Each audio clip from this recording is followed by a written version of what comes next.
Avoir été giflé et saisi à la gorge. D'autres agents ont fait état de menaces, allant jusqu'à des propos glaçants.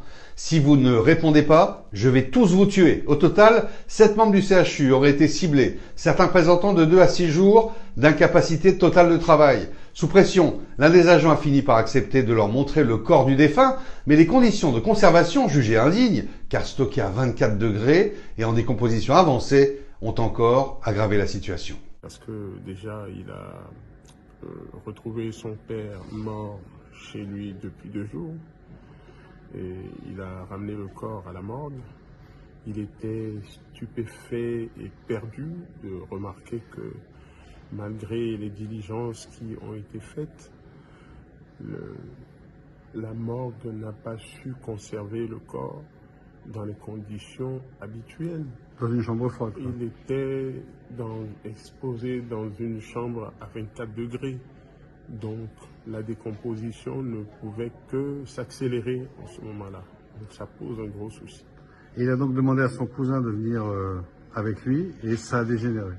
Son cousin, en réalité, a été élevé par son père. Donc c'est aussi un fils de ce monsieur qui est décédé. Donc que les deux réagissent de la même façon face à la mort de leur père, qui n'est pas élucidé d'une part, et dont le corps est en train de pourrir, disons les choses comme elles se présentent, ils ne pouvaient pas garder leur calme sans faire un certain nombre d'efforts psychologiques. Donc ça n'a pas été facile. Ils ont perdu la tête en ce moment-là. Ça pouvait se comprendre. Et je pense que c'est d'ailleurs ce qui a justifié que mon client n'entre pas ce soir en détention, qu'il ait eu une peine de sursis probatoire, qui est une peine d'avertissement, mais que dans d'autres circonstances, il n'aurait pas eu.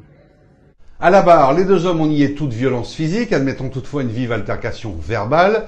Le parquet a rappelé qu'une enquête est toujours en cours sur les causes exactes du décès. Au terme de l'audience, Bastien Leveille, 32 ans, a été condamné à 1 an d'emprisonnement avec sursis probatoire. Olivier Claus, 41 ans, tout juste sorti de détention le matin même des faits, a écopé de 18 mois d'emprisonnement, dont 6 mois avec sursis, soit 1 an d'emprisonnement ferme, avec mandat de dépôt délivré à l'audience.